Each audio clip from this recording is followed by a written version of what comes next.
Ever stop to ponder why society has always portrayed women as the second sex? It's a question that leads us down a rabbit hole of social, cultural, and historical constructs, all of which have worked in concert to keep women in confined roles, often secondary to men. It's a system that has continually marginalized women, objectifying them and reducing their identities to their relationships with men. But what if we challenge this narrative? What if we consider women not as being, but as becoming? As individuals who are not born into predetermined roles, but who forge their identities through experiences and choices. This is where we encounter The Second Sex by Simone de Beauvoir, a seminal text that throws light on these constructs, breaking them down, and advocating for a shift in perspective. It's a journey through the complexities of gender inequality and oppression, a journey that invites us to critically examine societal structures. So buckle up and let's delve into The Second Sex, a book that critically examines these constructs. Published in 1949, The Second Sex is a pioneering feminist work that continues to resonate in gender studies and existential philosophy. The mind behind this revolutionary text is Simone de Beauvoir, an influential French writer, philosopher, and feminist. Her work has left an indelible mark on the discourse of women's rights, equality, and identity. The Second Sex is a profound exploration of the social, cultural, and historical constructs that have perpetuated the subjugation of women throughout history. De Beauvoir meticulously dissects the ways society has marginalized and objectified women. She argues that women have been historically relegated to the status of the other, viewed not as autonomous beings, but as secondary to men, defined by their relation to them rather than their inherent capabilities and aspirations. One of the most compelling themes of The Second Sex is the idea of becoming rather than being. De Beauvoir asserts that women, like men, are not born with predetermined qualities or destinies. They forge their identities through their experiences and choices. This notion challenges the traditional fixed concept of femininity, advocating instead for the recognition of women's agency in defining their own existence. Furthermore, de Beauvoir delves into various aspects of women's lives, including their sexuality, reproductive rights, and the ways societal norms shape their behaviors and aspirations. These explorations serve as a foundation for understanding the complexities of gender inequality and oppression. However, The Second Sex does not shy away from controversy. It has faced criticism for its Eurocentric perspective and its limitations in addressing the intersectionality of gender with race, class, and other social factors. Critics argue that its focus primarily on the experiences of white, middle-class women may not fully encompass the diverse struggles faced by women from different backgrounds. Despite these criticisms, Simone de Beauvoir's The Second Sex remains a vital and influential contribution to feminist philosophy. It encourages readers to critically examine societal structures and to challenge the status quo regarding gender roles and expectations. The book offers a meticulous dissection of the ways society has marginalized and objectified women. One of the central arguments of The Second Sex is the concept of becoming rather than being. Simone de Beauvoir passionately asserts that women, like men, are not born with predetermined qualities or destinies. This concept is revolutionary because it challenges the long-standing belief that women are naturally inclined to be nurturing, submissive, and passive, while men are inherently assertive, dominant, and active. De Beauvoir boldly rejects these stereotypes, arguing that they are not innate characteristics but rather societal constructs. She emphasizes that a person's identity is not a fixed entity, but a dynamic process. It's not something we're born with, but something we cultivate and shape through our experiences, our relationships, and our decisions.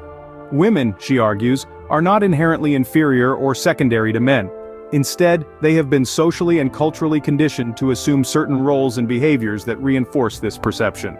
This idea of becoming is tied to existentialist philosophy, which holds that individuals are free agents who create their own values and determine their own purpose in life. De Beauvoir, an existentialist herself, applies this philosophy to her analysis of women's condition. She argues that women have the capacity and the right to define their own existence, to choose their paths, and to shape their destinies. They are not simply passive recipients of societal norms and expectations, but active participants in their own lives. This brings us to the concept of agency, a key theme in The Second Sex.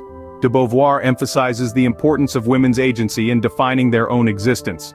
She argues that women's ability to make choices, to act, and to influence their own lives is crucial for their liberation. She calls for women to reject their imposed roles and to assert their individuality and autonomy.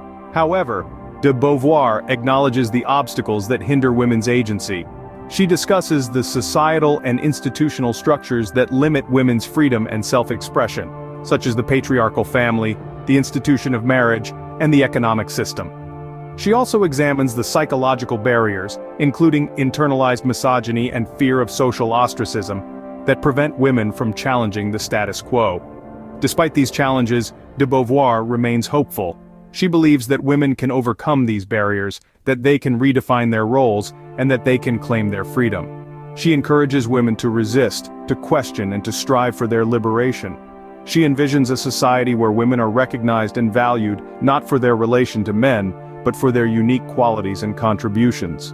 In conclusion, The Second Sex is not just a critique of women's oppression, it's a call to action.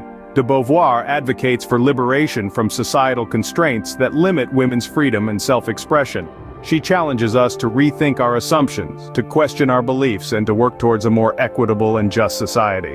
While hailed as a pioneering feminist text, The Second Sex has also faced criticism. Now let's delve deeper into some of the critiques this seminal work has received. A common thread among these criticisms is the accusation that de Beauvoir's perspective is predominantly Eurocentric. Critics argue that the book's focus on the experiences of white middle-class women results in a limited view of the diverse struggles faced by women globally. This critique points to the book's lack of intersectionality, a term coined by Kimberly Crenshaw in 1989, 4 decades after the publication of The Second Sex. Intersectionality refers to the interconnected nature of social categorizations such as race, class, and gender, which can result in overlapping systems of discrimination or disadvantage. In The Second Sex, de Beauvoir primarily discusses the plight of women through the lens of gender alone, largely overlooking the added layers of oppression experienced by women of color, women from lower socioeconomic backgrounds, or those belonging to the LGBTQ+ community. This lack of intersectional analysis, critics argue, narrows the book's scope and may inadvertently exclude a significant portion of women's experiences from the discourse. However, it's important to remember the historical context in which de Beauvoir wrote The Second Sex. The intersectional approach to feminism was yet to be conceptualized, and her work was groundbreaking for its time. While the lack of intersectionality is a valid critique, it doesn't diminish the book's overall importance or its impact on feminist thought. Furthermore, it's clear that de Beauvoir's central argument, that women's oppression is systemic and deeply ingrained in our society, still holds true. Her call for the recognition of women as autonomous individuals, and her challenge to the patriarchal structures that limit their freedom, remain as relevant and necessary today as they were in 1949. Notwithstanding the criticisms, de Beauvoir's work remains a vital contribution to feminist philosophy. Her exploration of women's lived experiences continues to inspire critical discussions around gender, challenging us to reevaluate societal norms and advocate for equality. The Second Sex continues to inspire discussions and debates on gender equality. Simone de Beauvoir's groundbreaking work has not only challenged the status quo but also laid a solid foundation upon which subsequent feminist theories have been built. It's a powerful testament to the book's influence that its themes and ideas continue to reverberate in contemporary feminist discourse, even over 7 decades after its initial publication. The Second Sex has been instrumental in dismantling oppressive systems. It has encouraged a critical examination of societal norms and structures, advocating for a radical shift in the way we perceive and understand gender. De Beauvoir's emphasis on women's agency and the concept of becoming has been a catalyst for feminist activism, inspiring movements that seek to liberate women from the shackles of patriarchal constraints. Moreover, the book's exploration of women's lives, from their sexuality and reproductive rights to the societal norms that shape their aspirations, has provided a comprehensive framework for understanding gender inequality. It has fueled advocacy for women's rights, pushing for legal and social reforms that aim to create a more equitable society. Yet it's important to recognize that The Second Sex is not just a historical document. Its relevance is not confined to the past.